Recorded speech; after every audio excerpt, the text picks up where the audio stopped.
Hello बच्चों, welcome to Edu with hope YouTube channel.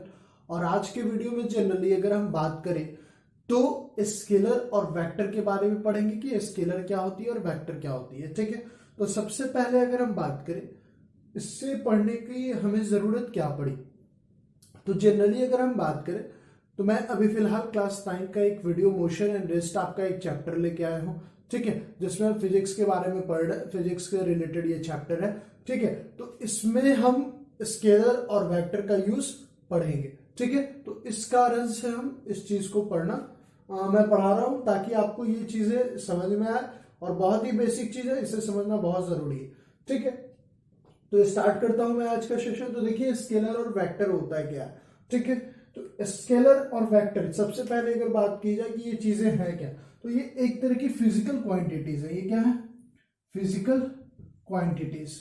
ठीक है, जैसे आप फिजिक्स में बहुत सारे टर्म पढ़ते होंगे।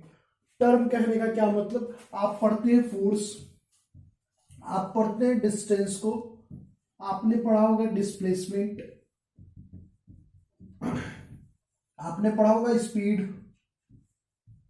ठीक है, तो ये सारी चीजें आपने पढ़ी है। ठीक है, ये सारे नाम आपने सुने होंगे। तो ये सब जो है ये सब फिजिकल क्वांटिटीज है। ठीक है, और इस फिजिकल क्वांटिटीज को दो भागों में बांटा गया है, जिसे हम स्केलर और वेक्टर के नाम से जानते हैं। ठीक है, तो फिजिकल क्वांटिटीज को कितने भागों में बांटा गया? दो भागों में बांटा गया, और वो चीजें हैं क्या? स्केलर और वेक्टर। ठीक है, तो ये सारी चीजों को हम समझते हैं कि फोर्स कौन सी क्वांटिटी होगी, स्केलर कौन सी होगी, डिस्टेंस कौन सी होगी, स्पीड कौन सी होगी। ठीक है, तो हम ये सारी चीजों को पढ़ेंगे कि आपका फिजिकल क्वांटिटीज जो है दो भागों में बांटा गया। क्या क्या है? वेक्टर और स्केलर। ठीक है, क्या चीजें क्या बांटी हुई है? तो फिजिकल क्वांटिटीज बांटी गई है। ये आपके दो भागों में बांटा हुआ है। ठीक है, सबसे पहले अगर हम बात करें तो एक होता है स्केलर। ठीक है, और एक आपका होता है वेक्टर। ठीक है, एक हमारा क्या होता है? स्केलर, और एक हमारा क्या होता है? वेक्टर। बात को समझिएगा, बहुत अच्छा चीज मैं बता रहा हूं, और इसका यूज आप 90% तक आप नाइन्थ के एग्जाम में, नाइन्थ के बोर्ड में देखिएगा। 10th में तो बहुत कम यूज होते हैं, लेकिन इसका यूज बहुत बेसिक है और आपको पता होना भी कंपलसरी है। ठीक है, तो स्केलर और वेक्टर की बात कर रहे हैं। तो स्केलर और फिजिकल क्वांटिटीज को दो भागों में बांटा गया, एक आपका स्केलर है और एक आपका वेक्टर है। ठीक है, अब ये स्केलर क्या कहता है? ये स्केलर कहता है कि हमारे पास सिर्फ और सिर्फ मैग्नीट्यूड होना चाहिए, या फिर आप इसको साइज कहिए। ठीक है, मैग्नीट्यूड होना चाहिए या फिर इसके पास साइज होना चाहिए। ठीक है, ये कौन कहता है? स्केलर कहता है। वेक्टर क्या कहता है कि हमारे पास जो है ये आपका मैग्नीट्यूड भी रहेगा और साथ में आपका डायरेक्शन भी होगा। दो चीजें इसके पास होनी चाहिए, एक आपका मैग्नीट्यूड होना चाहिए, दूसरा आपका डायरेक्शन होना चाहिए। किसके पास? वेक्टर के पास। अब कहिएगा सर ये मैग्नीट्यूड आपने क्या लिखा? तो मैंने लिखा साइज। ठीक है, या फिर इसको थोड़ा और डिटेल में समझते हैं। मैग्नीट्यूड को अगर हिंदी में बात कही जाए तो मात्रा होती है। मात्रा कहने का मतलब, अगर आप कभी दुकान जाते होंगे तो आप चीजें खरीदते होंगे। ठीक है, भैया जी चीनी 10 केजी दे दिए, तो ये जो 10 केजी है ये मैग्नीट्यूड हुआ, मात्रा हुआ, इसको हम मैग्नीट्यूड कहते हैं। जैसे मान लीजिए कि ये मार्कर है यहाँ पे। ठीक है, इस मार्कर को हमको मूव करवाना है, तो मूव करवाने के लिए इस मार्कर पे फोर्स लगाना पड़ेगा। अब ये फोर्स अगर 2 न्यूटन का लगाएंगे तभी ये मार्कर, मतलब कंडीशन दिया हुआ है कि जब तक आप 2 न्यूटन का फोर्स अप्लाई इस मार्कर पे नहीं करिएगा तब तक ये मार्कर मूव नहीं करेगा। तो ये जो 2 न्यूटन का फोर्स है, ये 2 जो हुआ न्यूमेरिकल वैल्यू ही एक तरह से मैग्नीट्यूड होती है। बस मैं समझाने के पर्पज से आपको बता रहा हूं कि मैग्नीट्यूड जब भी आपको दिखे तो सिर्फ और सिर्फ मात्रा आपको दिखनी चाहिए, मतलब न्यूमेरिकल वैल्यू आपको दिखेगी। ठीक है, कौन सी चीज है? न्यूमेरिकल वैल्यू एक तरीके से। ठीक है, अब आइए वेक्टर कहने का क्या मतलब, तो इसके पास भी आपकी मैग्नीट्यूड होगी, मतलब न्यूमेरिकल वैल्यू इसके पास होगी, बट साथ में इसके साथ डायरेक्शन भी आपका होगा। दोनों चीजें होने की तभी हम उसको वेक्टर क्वांटिटी बोलेंगे। एक बार फिर से मैंने क्या बोला? मैग्नीट्यूड और डायरेक्शन, ये दोनों चीजें अगर किसी भी फिजिकल क्वांटिटीज के पास है, ठीक है, उसको हम क्या बोलेंगे, वेक्टर कहेंगे। ठीक है, इतनी बातें समझ में आएगी। मैग्नीट्यूड कहने का मतलब समझ में आ गया, मात्रा होगी।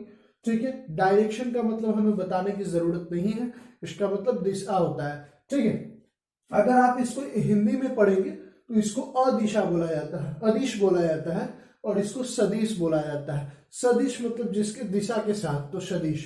अदिश मतलब जो दिशा के साथ नहीं, तो इसको स्केलर और इसे हम वेक्टर बोलेंगे। ठीक है, अब बात है कि सर इसमें हम करेंगे क्या। तो जो भी चीजें मैंने स्टार्टिंग में बताई, आप फोर्स पढ़ेंगे, आप इस मोशन चैप्टर में आप डिस्टेंस को पढ़ेंगे, डिस्प्लेसमेंट को पढ़ेंगे, स्पीड को पढ़ेंगे, वेलोसिटी को पढ़ेंगे, एक्सेलरेशन पढ़ेंगे।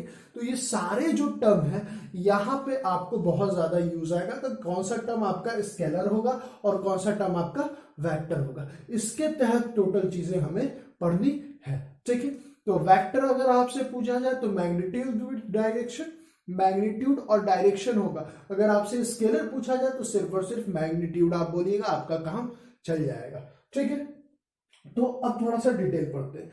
तो हमने बोला जिसके पास सिर्फ मैग्नीट्यूड हो, और यहां देखिए और साइज मैंने लिखा है। जैसे आपसे लेंथ पूछा जाता है, आपके कपड़े में कितने लेंथ लगेंगे, तो आप डिस्क्राइब करते हैं कि सर मुझे 2 मीटर चाहिए, 3 मीटर चाहिए।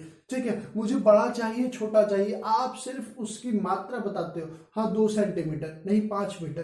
तो ये सिर्फ आप मैग्नीट्यूड की ही बात कर रहे हो, ना कि डायरेक्शन की बात कर रहे हो। तो ये हो गया scalar. Vector, magnitude with direction. जैसे अगर बोला जाए, इसका एक बेस्ट एग्जांपल मैं आपको दे देता हूं, फोर्स। ठीक है, फोर्स किस तरह की क्वांटिटी है, तो force is a vector quantity. Why? ठीक है, आप बहुत पहले दूरदर्शन पे एक ऐड आता था, ठीक है, उस ऐड को आप देखिएगा तो बहुत अच्छे से आपको समझ में आएगा। ऐसे में शॉर्ट डिस्क्रिप्शन में आपको बताता हूं कि मान लीजिए कि आपको इस बोर्ड को पुश करना है। ठीक है, इसको क्या करना, पुश करना है। मान लीजिए 2 न्यूटन का फोर्स लगाना है और इसको पुश करना है। पुश करना मतलब धक्का देना है। अगर 2 न्यूटन का आपने फोर्स लगाया, ठीक है, और इसको पुश किया, तभी ये बोर्ड गिरेगी। ठीक है, ऐसा मान लेते हैं। लेकिन अगर आप 2 न्यूटन का फोर्स अप्लाई कर रहे हो और इसको पुल कर रहे हो, ठीक है, इसको क्या कर रहे हो, पुल कर रहे हो, तो मान लीजिए पुल करने से ये गिरेगी नहीं। ठीक है, या मान लीजिए कि हमको या इस केस में पुल ही करना था, पुश नहीं करना था। ठीक है, पीछे दीवार है, तो मान लीजिए कि हम अब हमें पुल करके गिराना है, तो 2 न्यूटन का फोर्स हमको लगाना पड़ेगा। अब इसको हम पुल करेंगे तो ये गिरेगा नहीं। ठीक है, पुल करेंगे तभी गिरेगा। ठीक है, और हम कर रहे हैं क्या, पुश कर रहे हैं, तो पुश कर रहे हैं तो दीवार पे जाके अड़केगी ये चीजें, ये रुकेगी, तो ये आपका गिरेगा नहीं। गिराने के लिए क्या करना था, पुल करना था। तो 2 न्यूटन का फोर्स आप तब भी लगाइएगा जब पुश करिएगा, तो ये गिरेगी। और 2 न्यूटन का फोर्स हम लगा रहे हैं गिराने के लिए, तो पुल करेंगे तो हमें आसानी से इसको गिरा सकते हैं। तो देखिए यहाँ पे पुल करना पड़ रहा, मतलब आपको डायरेक्शन बता रहा है कि इसको आप अपनी तरफ खींचिए तभी ये गिरेगी। ठीक है, तो ये डायरेक्शन को इंडिकेट कर रहा है। तो force is a vector quantity. 2 Newton का फोर्स भी लगा रहा था, साथ में पुल करना था, पुश नहीं करना था। ठीक है, तो ये एक तरह की वेक्टर क्वांटिटी हो गई। ठीक है, आप स्केलर की बात करिए, सर स्केलर में क्या क्या चीजें आ जाएंगी, तो देखिए लेंथ, आपका लेंथ का सिर्फ और सिर्फ आप बोलते हैं कि सर 5 मीटर चाहिए, 10 मीटर चाहिए, 15 मीटर चाहिए। ठीक है, या 1 किलोमीटर, 2 किलोमीटर, 4 किलोमीटर, आप सिर्फ लेंथ बताते हो। ठीक है, वही अगर हम बोल देंगे 5 किलोमीटर इन नॉर्थ, तो आपने क्या किया, डायरेक्शन बताया। ठीक है, अगर आपसे कोई बच्चा पूछे कि सर, या आपसे कोई दोस्त ही पूछे कि बताइए आपका स्कूल कितनी दूरी पे पड़ता है, तो आप बोलोगे 5 किलोमीटर इन नॉर्थ। अगर आप सिर्फ 5 किलोमीटर बोलोगे तो वो बच्चा घूमते रह जाएगा पूरा 360 डिग्री में, और वो अपने स्कूल तक, आपके स्कूल तक पहुंच नहीं पाएगा। लेकिन आप जैसे ही एक पार्टिकुलर डायरेक्शन को बताइएगा, एक लोकेशन से बताइएगा, तो उसको समझ में आ जाएगा कि अच्छा यहाँ से 5 किलोमीटर नॉर्थ चलूंगा तो इसका स्कूल मिल जाएगा। ठीक है, तो ये आपका एक डायरेक्शन के साथ बताया।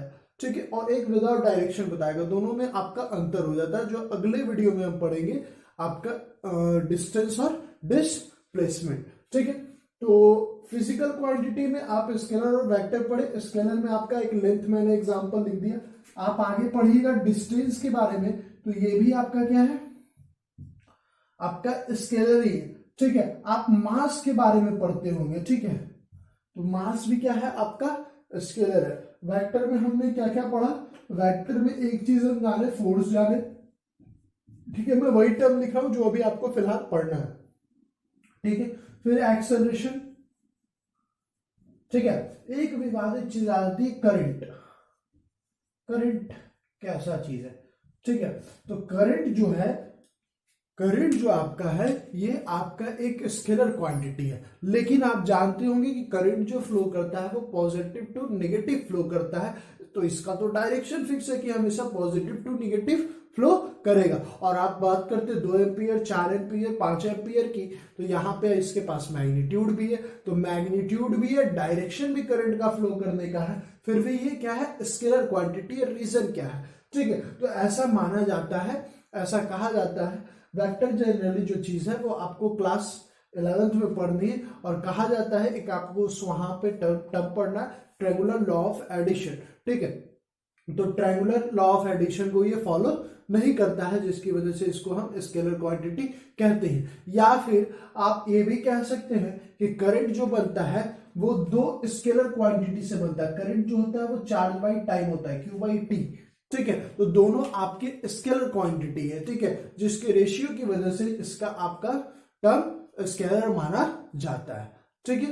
तो ये चीजें आपको समझ में आ गई होगी, ठीक है। तो हमें पढ़ना था आज के वीडियो में, हमने बस बेसिकली यही जाना कि स्केलर क्या चीजें होती है और वेक्टर क्या चीजें होती है, ठीक है। तो आई होप आपको ये वीडियो पूरा अच्छे से समझ में आया होगा।